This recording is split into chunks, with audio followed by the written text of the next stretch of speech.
तुमको आगुरी कहूची भितरे जहाँ मिलिबो अधा अधा करिबा। ठीक अच्छे हेला तमे जेमते कहूछ सतरे सुना थिबो। सुनिछि भितरे 100 किलो सुना अछि।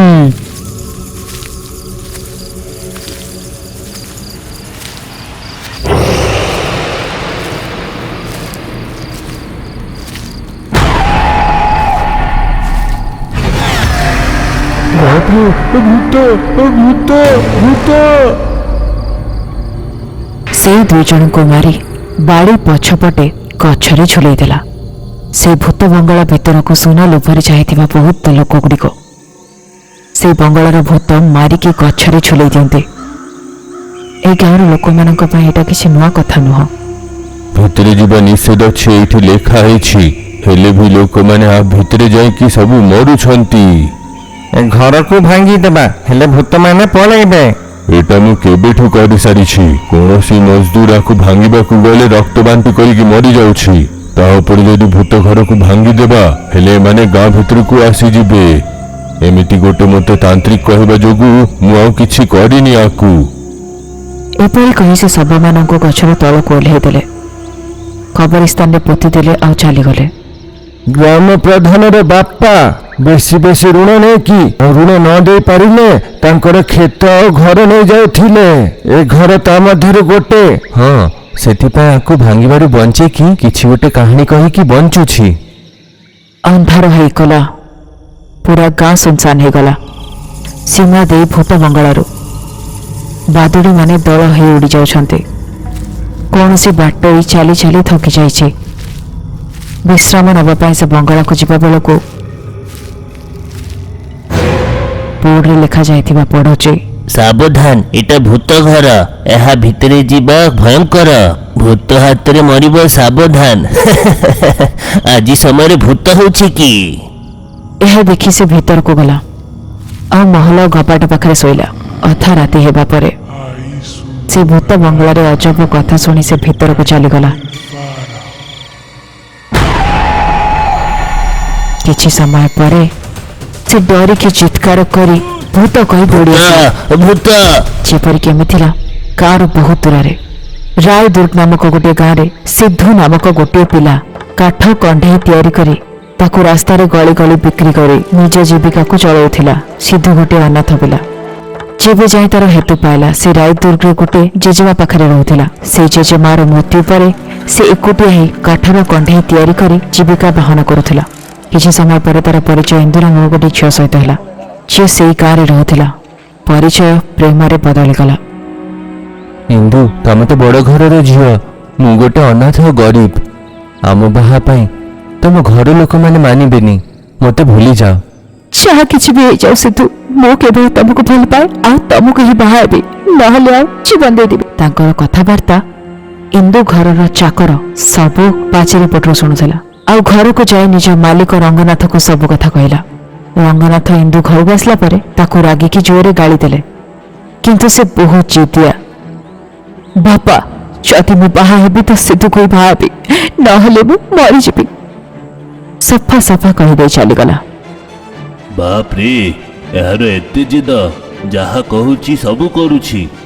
जदि मो झियोर बाहाघर से अनाथ सांगरे करदेवी गाँव रे मोर सम्मान पळैबो। सिद्धू को कौन सी प्रकार इंदु सहित अलग करिया पाई गोटे योजना सहित सिद्धू को डके।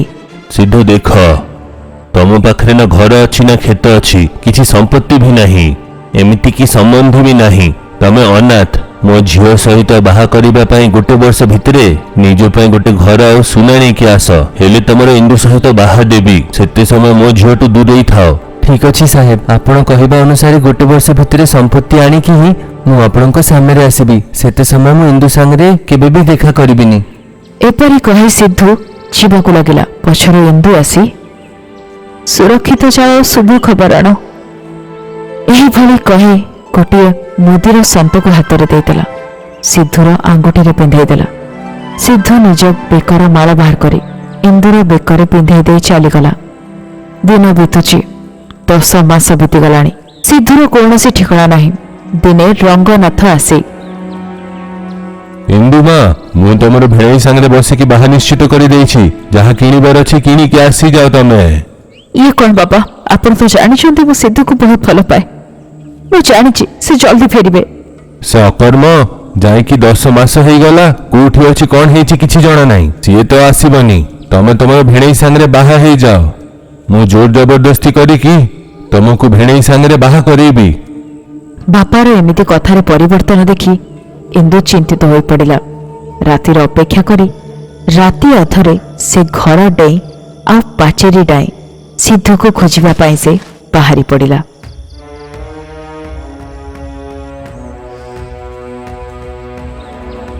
ଦଶ ଦିନ ଯାତ୍ରା କଲା ପରେ ସେ ଜବଲପୁରରେ ପହଞ୍ଚିଲା।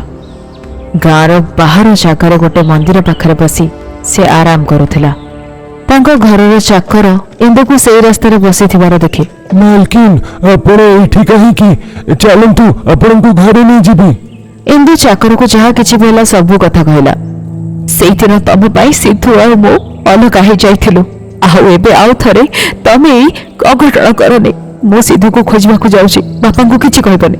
ମ୍ୟାମ୍ ସାହେବ, ସିଦ୍ଧୁର ବଞ୍ଚିବାର ସମ୍ଭାବନା ନାହିଁ। ଆପଣଙ୍କ ବାପା ଜାଣିକି ସିଦ୍ଧୁକୁ ଟଙ୍କା ନେଇ ଆସିବାକୁ କହିଲେ, ଯେମିତି ସେ ଗାଁ ଛାଡିକି ପଳାଏ। ପଛରେ 2 ଜଣଙ୍କୁ ମାରିବା ପାଇଁ ପଠେଇଥିଲେ, ସେମାନେ ମାରି ଦେଇଥିବେ। ଘରକୁ ଚାଲନ୍ତୁ, ଆପଣ ଏବେ ବାହା କରିକି ସୁଖୀରେ ରୁହନ୍ତୁ। ମତେ ତମ କଥା ଉପରେ ଭରସା ନାହିଁ। ମୋ ସିଦ୍ଧୁ ନିଶ୍ଚୟ ବଞ୍ଚିଛି, ସେ ନିଶ୍ଚୟ ଆସିବ। ମୋ ବାପା ପଠେଇଛନ୍ତି ନା ଦେବକୁ। ମାଲକିନ, 20 ଦିନ ଆଗରେ ମୁଁ ରାୟଦୁର୍ଗରୁ ଖାଦ୍ୟ କିଣିବା ପାଇଁ ଯାଇଥିଲି। ଖାଦ୍ୟ ବୋରା ନେଇକି ଆସିଥିଲି, ଆପଣଙ୍କୁ ଦେଖିକି ରହିଗଲି। ମୁଁ ଯାହା ଜାଣିଥିଲି କହିଦେଲି, ଆପଣଙ୍କ ଇଚ୍ଛା ଏବେ। ଚାକର ସେ ଜାଗାରୁ ଶଗଡ଼ ନେଇ ଚାଲିଗଲା। ସେ ଯାହା କହିଥିଲା ତାହା ସତ କି ନୁହେଁ ତାହା ଚିନ୍ତା କରି ସେ ଅଚେତ ହୋଇ ପଡ଼ିଗଲା। ଯେତେବେଳେ ଆଖି ଖୋଲିଲା ତ ଦେଖିଲା ଚାରିଆଡ଼େ ଅନ୍ଧକାର ଥିଲା। ଏତେ ସମୟ ଖୋଜିଲେଣି, ଏତେ ଆଡ଼େ ବୁଲିଲେଣି, ସିଦ୍ଧୁ କୋଉଠି ନାହାନ୍ତି। ତାହେଲେ ସେ ଚାକର ଯାହା ବି କହିଲା ସତ, ମୁଁ ଆଉ ବଞ୍ଚିବିନି। ଏହା ଚିନ୍ତା କରି ଗାଁର ଗୋଟିଏ ଗଭୀର କୂଅ ପାଖରେ ଛିଡ଼ା ହେଲା ମରିଯିବା ପାଇଁ। ସେଇ ଚିତ୍କାରକୁ ଶୁଣି ପାଖରେ ଥିବା ରସିକୁ ସେ କୂଅ ଭିତରକୁ ଫୋପାଡ଼ି ଦେଲା, ଆଉ ତାକୁ ଉପରକୁ ଟାଣି ନେଲା। କୂଅରୁ ବାହାରିଗଲା। ହଁ, ବଞ୍ଚିଗଲି। ମୁଁ ନିଜ ଗାଁକୁ ଯାଉଥିଲି, ଭୁଲରେ ଅନ୍ଧାରେ ଏଇଠି ପଡ଼ିଗଲି। 3 ଦିନରୁ ମୁଁ ଏଇଠି ଚିଲ୍ଲଉଥିଲି, ହେଲେ କିଏ ବି ଶୁଣୁ ନଥିଲା। ତମେ ଭଗବାନ ହେଇକି ଆସିକି ବଞ୍ଚେଇଲ। ମୋ ନାଁ ଅବୁ। ତମେ କିଏ? ଅବୁକୁ ଯାହା କିଛି ହେଲା ସବୁ କହିଲା। ମୁଁ ମୋ ସିଦ୍ଧୁ ବିନା ଜମାରୁ ରହିପାରିବିନି, କିନ୍ତୁ ତମ ଚିତ୍କାର ଶୁଣିକି ତମକୁ ରକ୍ଷା କରିବା ପାଇଁ ରହିଲି। ଓ ସିଦ୍ଧୁ, ଯାହାର କାନରେ ଗୋଟେ ବାଲି ଅଛି ଆଉ ଗାଲରେ ଗୋଟେ ତିଲ, ସିଏ କି? ହଁ ସିଏ। କଣ ତମେ ଦେଖିଛ ସିଦ୍ଧୁକୁ? ମୋ ପଇସା ଯୋଗୁଁ ମୁଁ ଗୋଟେ ଜାଗାରୁ ଆଉ ଗୋଟେ ଜାଗା ବୁଲୁଥାଏ। 3 ମାସ ଆଗରେ ଯେତେବେଳେ ମୁଁ କିଶନଗଞ୍ଜକୁ ଯାଇଥିଲି, ସେଇଠି ହିଁ ମୋର ପରିଚୟ ହେଇଥିଲା। ସେ କହିଥିଲା ରାୟଦୁର୍ଗରୁ ଆସୁଛି ଆଉ କୈଳାସପୁର ଯାଉଛି। କୁହ ସେ ଜାଗାକୁ କେମିତି ଯିବାର ଅଛି ଅବୁ ଭାଇ? କହିବାର କଣ ଅଛି, ସାଙ୍ଗରେ ଯିବା। ମୁଁ ସେଇଠି ହିଁ ଯାଉଛି। ମୁଁ 3 ଦିନରୁ ଭୋକରେ କୂପ ପାଣି ପିଇକି ବଞ୍ଚିଛି। ଭୋକ ଲାଗିଛି ମତେ, କିଛି ଖାଇକି ଟିକେ ବିଶ୍ରାମ କରିକି ବାହାରିବା। କଣ ଖାଇବା? ଏ ଗାଁ ତ ଗୋଟେ ଜଙ୍ଗଲ ଭଳିଆ, ଅନ୍ଧାର ହେଲା ପରେ ସବୁ ସୁନସାନ। କିଛି ଅସୁବିଧା ନାହିଁ ଭଉଣୀ। କୂପରୁ ଉଠିବା ବେଳେ କିଛି ମାଛ ନିଜ ପକେଟରେ ରଖିଦେଇଥିଲି। ଆମେ ରାନ୍ଧିକି ଖାଇଦେବା। ସେଇଠି ଗୋଟେ ଭଗ୍ନାଶେଷ ଅଛି। ଆଜି ରାତି ସେଇଠି ରହିକି କାଲି କୈଳାସପୁର ବାହାରିବା। 2 ଜଣ ଅନ୍ଧାରରେ ଚେତାବନୀ ବୋର୍ଡକୁ ନ ଦେଖି ଭିତରକୁ ଯାଇ ଅଗଣାରେ ନିଆଁ ଜଳେଇକି ମାଛ ଜଳେଇଲେ। ସାଞ୍ଚ ଭାଇ, ତମେ ଯେତେବେଳେ କହିଲ ମୁଁ ସିଦ୍ଧୁ ବଞ୍ଚିଛି ନା, ମତେ ବଞ୍ଚିବାକୁ ଆଶା ମିଳିଗଲା। ଆମେ 2 ଜଣ ବାହା ହେଇ ସମସ୍ତଙ୍କଠୁ ଦୂରରେ ଭଲରେ ଜୀବନ ବଞ୍ଚିବୁ। ଅନ୍ୟ କୋଉଠି ଯିବାର କଣ ଦରକାର?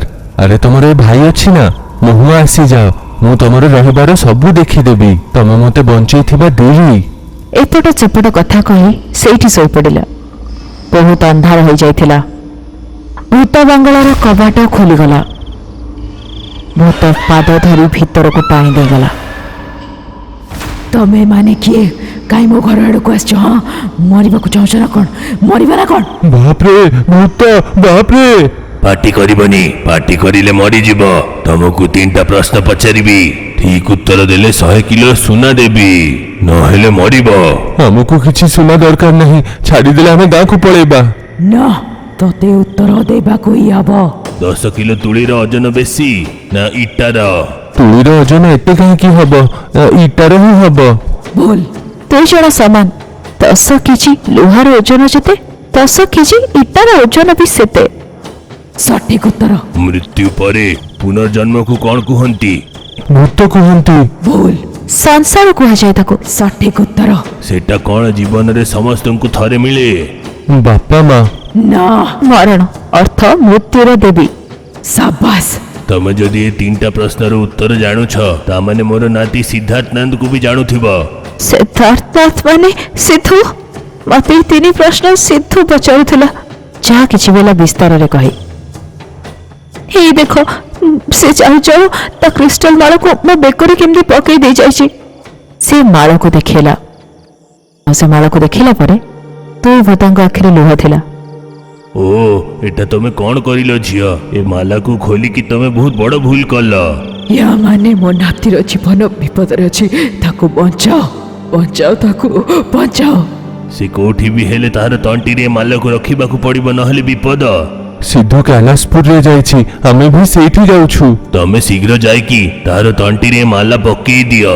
ମା ଇନ୍ଦୁ, ତମେ ମାଲା ପିନ୍ଧିକି ଖୋଲିଦେଲ, ସେଥିପାଇଁ ଘର ଛାଡ଼ିକି ବାହାରିବା ପରେ ବିପଦ ଆସିବ।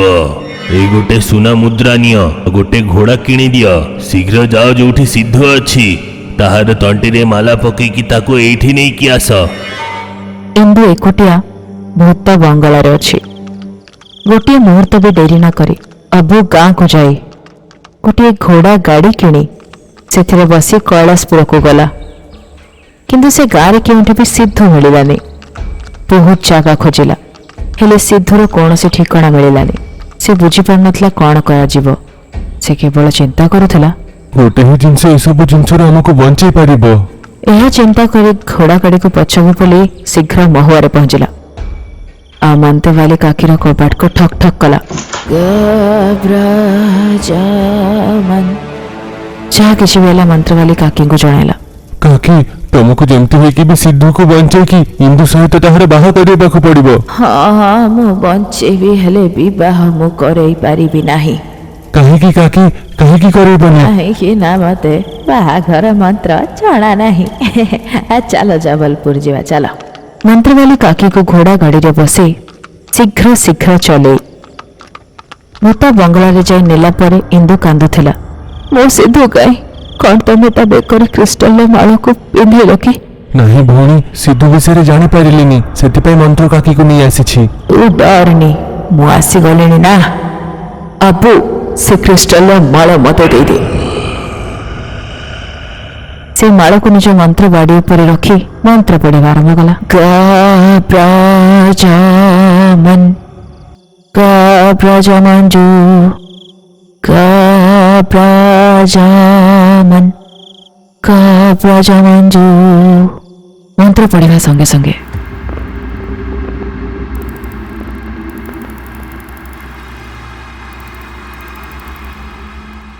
ସିଦ୍ଧୁ ଜୀବିତ ଅଛି, ହେଲେ ତା ଜୀବନ ପ୍ରତି ବିପଦ। କାଲି ଅମାବାସ୍ୟା ସରିବା ଭିତରେ ତା ଜୀବନକୁ ଆମକୁ ବଞ୍ଚେଇବାକୁ ହିଁ ହବ।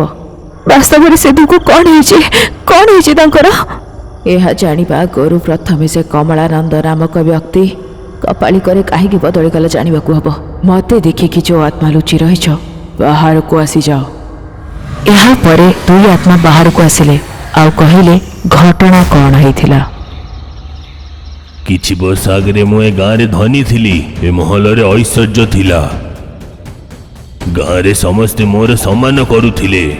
ମୋର ପୁଅ କମଲାନନ୍ଦର ବାହା ମୟୂରୀ ସାଙ୍ଗରେ ହେଇଥିଲା। 5 ବର୍ଷ ପରେ ବି ତାଙ୍କର କିଏ ସନ୍ତାନ ହେଲେନି। ତାପରେ କମଲାନନ୍ଦ କାହାର କହିବା ଯୋଗୁଁ ମିନମ୍ବିର ପାହାଡ଼ ଥିବା ଗୋଟେ ମାନ୍ତ୍ରିକ ମୁକ୍ତାସୁର ସାଙ୍ଗରେ ଦେଖା କଲା। ସେ ମାନ୍ତ୍ରିକ କହିବା ଅନୁସାରେ 8ଟା ଅମାବସ୍ୟାରେ ପାଣିରେ ବିଲେଇକୁ ବୁଡ଼େଇକି ମାରିକି ସେ ପାଣିକୁ ତାଳ ଗଛରେ ପକେଇକି ସେ ତାଳ ଗଛରେ ଥିବା ତାଳ ଫଳଗୁଡ଼ା ଆଣିକି ରୁମାଲି ନାଁର ଶୂଦ୍ର ଦେବତାକୁ ଅର୍ପଣ କରିକି ସେ ଫଳକୁ ଚିହ୍ନୁଥିବା ଲୋକମାନଙ୍କୁ ଦିଆଗଲା। ଯେଉଁମାନେ ସେଇଟା ଖାଇଲେ ବିଚିତ୍ର ରୋଗରୁ ମରିଗଲେ। ଅସଳରେ ଯେଉଁମାନେ ତାକୁ ଖାଇଲେ ରୁମାଲି ତାଙ୍କୁ ବଳି ନେଇଗଲେ। ତାପରେ ମୋର ବୋହୂ ସିଧୁକୁ ଜନ୍ମ ଦେଲା। ମୋର ପୁଅ ରୁମାଲିର ଭକ୍ତ ହେଇକି ଭୁକ୍ତାସୁର ଭକ୍ତ ହେଇଗଲା। ତାହାର ଗୁଫାରେ ହିଁ ମନ୍ତ୍ରତନ୍ତ୍ର ଏସବୁ ଶିଖୁଥିଲା। ଏଟା ଶୁଣିବା ପରେ ମୁଁ ତା ଉପରେ ପାଟି କଲି, ହେଲେ ବି ସେ ଶୁଣିଲାନି। ଯେତେବେଳେ ତାକୁ ଟଙ୍କାର ଦରକାର ହଉଥିଲା ସେ ଘରେ ଆସିକି ଯେତିକି ଦରକାର ହଉଥିଲା ସେତିକି ନେଇକି ଯାଉଥିଲା, ଆଉ ମୋତେ ନ କହିକି ସବୁ କ୍ଷେତ ବିକିଦେଲା। ଏମିତି କରିକି ଯଦି ତମେ ସବୁ ସମ୍ପତ୍ତି ସାରିଦେବ, ହେଲେ ତମର ପୁଅ ପାଇଁ କାଲି କିଛି ଥିବନି। ତା ପାଇଁ ସମ୍ପତ୍ତି ଥାଉ କିମ୍ବା ନ ଥାଉ, ମୁଁ ସବୁବେଳେ ଥିବି। ରୁମାଲିର ସୁନା ମୂର୍ତ୍ତି ବନାଉଛି, ତା ପାଇଁ ଟଙ୍କା ଦରକାର। ସେଇ ଶବ୍ଦ ମୋତେ ଡରେଇ ଦେଇଥିଲା। ତାର ଅନୁପସ୍ଥିତିରେ ନିଜର ଜମି ବାଡ଼ି ସବୁ ବିକ୍ରି କରି ସୁନା କିଣି ଆମେ ଘର କାନ୍ଥ ଭିତରେ ଲୁଚେଇ ଦେଲୁ। ଆଉ ସେପଟ ଗୁମ୍ଫାରେ ମୁକ୍ତାସୁର ସହିତ ମିଶି ସୁନା ତରଳେ ରୁମାଲିର ମୂର୍ତ୍ତି ପାଇଁ ପାଦୁକା ଆଣି ହାତ, ନୟନ, ବିଭିନ୍ନ ପ୍ରକାର ରଙ୍ଗ ପ୍ରତି ଅମାବାସ୍ୟା ରାତିରେ ଏହା ତିଆରି କରି ସେ ଜୀବନର ଉର୍ଜା ପ୍ରଦାନ କରୁଛନ୍ତି। ଅନ୍ତତଃ ରୁମାଲିର ସୁନାର ମୂର୍ତ୍ତିରେ ଉଦର ଭାଗ ପାଇଁ ବହୁତ ସୁନାର ଆବଶ୍ୟକତା ଥିଲା। ସେଇଥିପାଇଁ ସେ ଆମକୁ ନ କହି ଆମ ଘରକୁ ଗ୍ରାମ ପ୍ରଧାନ ପାଖରେ ବନ୍ଧା ପକାଇ ସେ ଗୁମ୍ଫା ଭିତରକୁ ଚାଲିଗଲା। ସେପଟେ ରୁମାଲିର ମୂର୍ତ୍ତି ତିଆରି ହୋଇଗଲା। ସେଥିରେ ଶକ୍ତି ସଞ୍ଚାର ହେବା ପାଇଁ ନରବଳି ଆବଶ୍ୟକତା ଥିଲା। ନରବଳି ପାଇଁ ସେ ନିଜ ସ୍ତ୍ରୀକୁ ବି ଆଉ ମା ବାପାଙ୍କର ଆବଶ୍ୟକତା ବୋଲି ଆମେ ଜାଣି ବି ନଥିଲୁ। ଥରେ ସେ ଆସି ଆମ ଆଗରେ କହିଲା, ମୁଁ ବଦଳି ଯାଇଛି, ଆଜିଠୁ ଭଲରେ ଜୀବନ ବଞ୍ଚିବ ବୋଲି କହି ଆମ ବୋହୂକୁ ମିଛ ସତ କହି ମନ୍ଦିରକୁ ନେଇଗଲା, ଆଉ ରୁମାଲିକୁ ବଳି ଦେଇଦେଲା। ଏଇ ସବୁ ଜିନିଷରୁ ଅଜଣା ହୋଇ ଅନ୍ଧକାର ହେଲା ପରେ ବି ବୋହୂ ଆସିଲାନି। ଆମେ ବୋହୂର ଅପେକ୍ଷା କରି ରହିଥିଲୁ ଯେ ସେତେବେଳେ ଆମ ଘରକୁ ଜଣେ ସାଧୁ ଆସିଲେ। ମା, ମୁଁ ହିମାଳୟରୁ ଆସୁଛି। ରାତିରେ ଚନ୍ଦ୍ରୟଜ୍ଞ କରିକି ନିଆଁକୁ ଅଗ୍ନିରୁ ସ୍ନାନ କରାଇବାକୁ ପଡ଼ିବ। ଆପଣ ଗାଈର କ୍ଷୀର ଦେଲେ ମୁଁ ଏଇଠି ଯଜ୍ଞ କରିବି। ସେଇ ସାଧୁକୁ ଅଗଣାରେ ଯଜ୍ଞ କରିବା ସବୁ ବ୍ୟବସ୍ଥା ମଧ୍ୟ କରାଗଲା। ମୁଁ ଗାଈ କ୍ଷୀର ମଧ୍ୟ ଦେଲି, ହେଲେ ନିଆଁ ମଝିରୁ ହିଁ ଲିଭିଗଲା। ନିଆଁ ଲିଭିବା ସଙ୍ଗେ ସଙ୍ଗେ ସାଧୁ ଯେତେବେଳେ ଆମ ଘର ଆଡ଼କୁ ଦେଖିଲେ, ଚନ୍ଦ୍ର ଚନ୍ଦ୍ର ଚନ୍ଦ୍ର ବିଲୟ ପ୍ରଲୟ ମହାମୟତି ମହାମୟତି ଆୟୁତି ଆହୁତି। ଏପରି ଜୋରେ ମନ୍ତ୍ର ପଢ଼ିବା ପରେ ଆମ ଛାତରେ ଲାଗିଥିବା ସେ ପ୍ରେତାତ୍ମା ଯଜ୍ଞରେ ଆସିକି କଥା ହେଲା। ସିଏ ଆଉ କେହି ନୁହେଁ, ଆମ ବୋହୂ ମୟୂରୀ ହିଁ ଥିଲା। ଯାହା ଘଟଣା ହେଲା ଆମ ଆଗରେ ସବୁ କହିଲା ଯେ ଆମ ପୁଅ ଗୁମ୍ଫା ଭିତରେ କ'ଣ କରୁଛି। ଶାଶୁମା, ଶାଶୁମା, କମଳାନନ୍ଦ ରୁମାଲିକାର ଦାସ, ସେ କପାଳି ପାଲଟି ଗଲାଣି। ସେ ଆଉ ନିଜ ଲୋକଙ୍କୁ ବି ଛାଡ଼ିବନି। ସେ ଗୋଟିଏ ଫଳରେ ମାରିଦେବ। ମୋତେ ବଳି ଚଢ଼େଇ ଦେଲା। କାଲି ନହେଲେ ପହରଦିନ ତମର ବି ବଳି ଦେବ।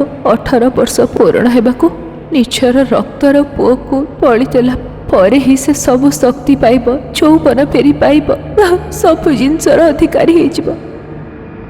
ତା ଦ୍ୱାରା ମଣିଷମାନେ ହଇରାଣ ହେବେ। ବଳି ଦେଲେ ତା ଆୟୁ ଆହୁରି ବଢ଼ି ଚାଲିବ। ମୋ ପୁଅକୁ ବଞ୍ଚାନ୍ତୁ, ମୋ ପୁଅକୁ ବଞ୍ଚାନ୍ତୁ। ଆପଣ ଯୋଉଠି ବି ରହିଲେ ସେ ଦିବ୍ୟ ଦୃଷ୍ଟିରେ ସବୁ ଦେଖିପାରିବ। ସାବଧାନ। ଏତିକି କହିକି ସେ ଯଜ୍ଞରେ ପାଉଁଶ ହେଇଗଲା। ଆଉ ସାଧୁ ଆମକୁ ଗୋଟେ ମନ୍ତ୍ରିତ ମାଳା ଦେଇଦେଲେ। ଏଟା ଶକ୍ତିଶାଳୀ ଗୋଟେ ମାଲା। ଯିଏ କିଏ ବି ଏଟା ପିନ୍ଧିବ ସିଏ କୌଣସି ବି ଖରାପ ଶକ୍ତିକୁ ଦିଶିବନି, ଦିବ୍ୟ ଦୃଷ୍ଟିରୁ ବି ଦିଶିବନି। ହେଲେ ମୋ ପାଖରେ ଗୋଟେ ହିଁ ମାଲା ଅଛି। ଏଇ ମାଳା ପିନ୍ଧେଇକି ଆମେ ଆମ ନାତିକୁ ଆମଠୁ ଦୂରେଇ ଦେଲୁ। ସବୁଦିନ ତାକୁ ଆମେ ତିନୋଟି ପ୍ରଶ୍ନ ପଚାରୁଥିଲୁ, ଆଉ ସେ ଉତ୍ତର ଦେଉଥିଲା। ସାଧୁ କହିଥିବା ସେଇ ଦିନରେ ଆଉ ଗାଁ ଘରର ଚାରିପାଖରେ ଶାନ୍ତି ଘରେ ଦେଇଥିବା ରକ୍ଷା କବଚର ମାଟି ତଳେ ତାକୁ ପୋତି ଦେଇ ଆମେ ମୋ ନାତି ଯେ ସେଇ ସମୟରେ ବହୁତ ଛୋଟ ଥିଲା, ଜବଲପୁରରେ ଥିବା ଆମର ଜଣେ ସମ୍ପର୍କୀୟ ମଙ୍ଗା ତାଇକୁ ଦେଇ ଏ ତିନିଟି ପ୍ରଶ୍ନ ତାକୁ ସବୁଦିନ ପଚାରିବ, ଆଉ ଉତ୍ତର ଘୋଷେଇ ଦେବ। କେଉଁ ନା କେଉଁ ଦିନ ଏ ପ୍ରଶ୍ନର ଉତ୍ତର ପାଇଁ ତାକୁ କହିବ କୌଣସି ବି ପରିସ୍ଥିତି ଆସିଯାଉ, କିନ୍ତୁ এই କ୍ରିଷ୍ଟାଲ ମାଳଟି ସେ ନିଜ ବେକରୁ ନ କାଢୁ। ଆଉ ଅଧିକ ସମୟ ଏ ଜାଗାରେ ରହିବାଟା ଠିକ୍ ହବନି। ଆମେ ବାହାରୁଛୁ। ସିଏ କିଏ? ବାପା ମା କିଏ? ତାହା ପାଖରେ କେତେ ସମ୍ପତ୍ତି ଅଛି କହିବନି ମଙ୍ଗାତାଇ। ତାକୁ ନିଜକୁ ଅନାଥ ଭାବିବାକୁ ଦିଅ, ତାହାର ସମ୍ପତ୍ତି ତାକୁ ଠିକ୍ ସମୟରେ ମିଳିବ। ଏ କହିକି ଆମେ ନିଜ ଘରକୁ ଫେରି ଆସିଲୁ। ଖରାପ ଶକ୍ତିର ବଳି ହେବାର ନଥିଲା, ବଞ୍ଚିବାର କିଛି ଉପାୟ ନଥିଲା, ସେଥିପାଇଁ ଆତ୍ମହତ୍ୟା କରିକି ମରିଗଲୁ। ଆତ୍ମହତ୍ୟା କରିକି ମରିଲେ ପ୍ରେତାତ୍ମା ବନିକି ଆପଣ ଯୋଉଟା ଚାହୁଁଛନ୍ତି ସେହା ପାଇଁ ଭୂମିରେ ବୁଲୁଥିବେ। ମୁଁ ଯେମିତି ହେଲେ ବି ମୋର ନାତିକୁ ସେ ସୁନା ଦେବା ପାଇଁ ଏଇଠି ଆସିକି ଆମର କାହାଣୀ ଶୁଣେଇବା ପରେ ଆମର ନାତିକୁ ଦେଖିଛୁ କି ନା ପଚାରିବା ପରେ ସେ ସବୁବେଳେ ଆମମାନଙ୍କୁ ମୂର୍ଖ ବନେଇକି କାନ୍ଥରେ ଯୋଉ ସୁନା ଲୁଚେଇଛି ତାଙ୍କୁ ନେଇଯିବା ଯୋଗୁଁ ଆମ ହାତରୁ ସେମାନେ ମରୁଥିଲେ। ଆପଣଙ୍କ ନାତିକୁ ବଞ୍ଚେଇବା ହେଉଛି ଟିକେ କଷ୍ଟକର, ହେଲେ ଗୋଟାଏ ଝିଅ କରିପାରିବ ଇନ୍ଦୁ। ଇନ୍ଦୁ ସେ କ୍ରିଷ୍ଟାଲ ମାଳକୁ ପିନ୍ଧି ମୁଁ ଯାହା କହିବି ସେୟା କରିବୁ। ଏତିକି କହି ଅବୁ ସହିତ ଘୋଡ଼ା ଗାଡ଼ିରେ ବସି ବିନମ୍ବୁ ଗୁମ୍ଫା ଆଡ଼କୁ ବାହାରିଲେ। ରକ୍ଷା ମାଳକୁ ପିନ୍ଧି ସୁଡ଼ଙ୍ଗ ବାଟେ ଗଳି ଗଳି ଉରୁଣ୍ଡି ଯାଇ ପାଣି ରାସ୍ତା ଦେଇ ଯାଇ ରୁମାଲିର ସ୍ୱର୍ଣ୍ଣ ମୂର୍ତ୍ତି ପାଖରେ ଯାଇକି ସେ ଧୀରେ ପଛରେ ପହଞ୍ଚିଗଲା। ସେପଟେ ସିଦ୍ଧୁକୁ ଓଲଟା ଝୁଲା ଯାଇଛି। ରାତିରେ କପାଲିକା ଆଉ ଭକ୍ତାସୁର ବଳି ଦେବା ବ୍ୟବସ୍ଥା କରୁଛନ୍ତି। କିନ୍ତୁ ରୁମାଲି ମୂର୍ତ୍ତିର ପଛ ଲାଞ୍ଜକୁ ଭାଙ୍ଗି ସେ ଧୀରେ ଧୀରେ ଚାଲି ଆସିଲା। ରୁମାଲିକାର ଲାଞ୍ଜ ଭାଙ୍ଗିବା ଦ୍ୱାରା ଗୁମ୍ଫାରେ ଚହଳ ପଡ଼ିଗଲା। କିଏ ଗୁମ୍ଫାରେ ଆସିଛି? ଆମର ରୁମାଲିକୁ ନରବଲି ଦେଇଥିବାକୁ ସିଏ ଅଟକେଇବାର ଚେଷ୍ଟା କରୁଛି। ରୁମାଲି ସେନାକୁ ଉଠେଇକି ତାଙ୍କ ଉପରେ ଛାଡ଼ି ଦିଅନ୍ତୁ। ମୁଁ ଯଦି ମୋର ପୁଅର ବଳି ଦେବାକୁ ଚାହୁଁଛି ସେମାନେ ଅଟକେଇବା ପାଇଁ କିଏ?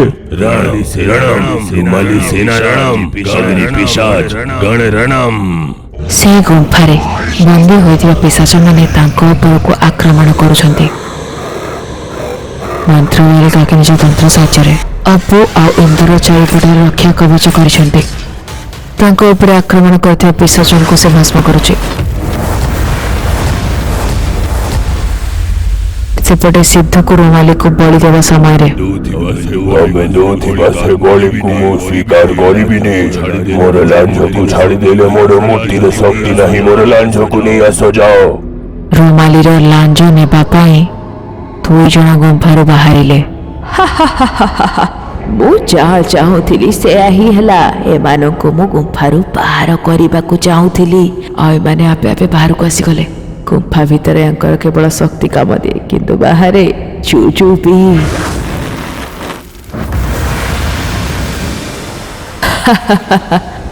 ନିଜର ସ୍ୱାର୍ଥ ପାଇଁ ନିଜର ସ୍ତ୍ରୀକୁ ତୁ ବଳି ଚଢ଼େଇ ଦେଲୁରେ ରାକ୍ଷସ। ନିଜ ପୁଅକୁ ବି ବଳି ଦେବାକୁ ପଛେଇଲୁନି। ତତେ ଜୀବନ୍ତ ରହିବାର ଅଧିକାର ହିଁ ନାହିଁ। ମୁଁ ମୋର ମା ବାପାକୁ ବି ମାରିବାକୁ ଚାହୁଁଥିଲି, ହେଲେ ମୋର ବଳି ଦେବା ଆଗରେ ହିଁ ସେମାନେ ମରିଗଲେ। ହେଲେ ଏବେ ମୋତେ ଆଜି କିଏ ଅଟକେଇ ପାରିବନି। ବୁଢ଼ୀ ହଇରେ କୁଳାଙ୍ଗାର, ମତେ ବୁଢ଼ୀ କହିଲୁ? ଏଇ ଶବ୍ଦ ବୁଢ଼ୀ ଶବ୍ଦ ମତେ ପସନ୍ଦ ହୁଏନି। ଭଲରେ ଯଦି ସ୍ନେହରେ କାକି ଡାକିଦବ ନିଜ ଜୀବନ ଦେଇକି ଜୀବନ ବଞ୍ଚେଇବା ଲୋକ। ବୁଢ଼ୀ ବୁଢ଼ୀ କହିଲୁ ନା, ତ ଜୀବନକୁ ଏଇନା ମୁଁ କାଟିକି ଫୋପାଡ଼ି ଦେବି।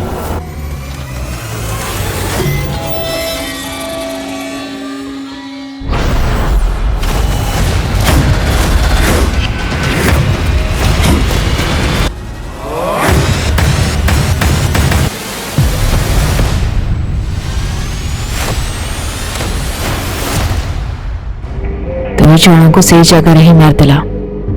ସେ ମଲା ପରେ ଗୁମ୍ଫା ରକ୍ଷା କବଚ ବି ଭାଙ୍ଗିଗଲା। ରୁମାଲିର ମୂର୍ତ୍ତିକୁ ଖଣ୍ଡ ଖଣ୍ଡ କରି ଦିଆଗଲା ଆଉ ଶଗଡ଼ରେ ସୁନା ସବୁ ନଦୀକି ନେଇ ଆସିଲେ। ନିଜ ନାତିକୁ ଦେଖି ମଧୁମତୀର ଭୂତ ଆଉ ପ୍ରାଣନାଥର ଭୂତ ବହୁତ ଖୁସି ହେଇଗଲେ। ତୋରି ପାଇଁ ଏ କାନ୍ଥରେ 100 କେଜିର ସୁନା ପୋତା ହେଇଛି। ତାକୁ ନେଇକି ଏଇ ଘରେ ହିଁ ଖୁସିରେ ତୁ ସଂସାର କର। ଏହା କହିକି 2 ଜଣ ଉଭା ନେଇଗଲେ। ଗ୍ରାମ ପ୍ରଧାନ ପାଖରେ ବନ୍ଧା ପଡ଼ିଥିବା ନିଜ ଘରକୁ ସେ ମୁକୁଳେଇ ମୂଳଧନ ସୁଧା ଚୁକ୍ତି କରି ସେ ଭୂତିଆ ମହଲର ମରାମତି କରି ମନ୍ତ୍ରବାଳୀ କାକିଙ୍କ ଦ୍ୱାରା କରାଯାଇଥିବା ସାହାଯ୍ୟ ପାଇଁ ମନ୍ତ୍ରବାଳୀ କାକିଙ୍କର ଘରେ ଗୋଟେ ଫଟୋ ଲଗେଇ ସବୁଦିନ ତାଙ୍କୁ ପ୍ରଣାମ କରୁଥିଲା। ଅବୁକୁ ନିଜ ବାପାରେ ସହକର୍ମୀ ଭାବେ ରଖିଲା।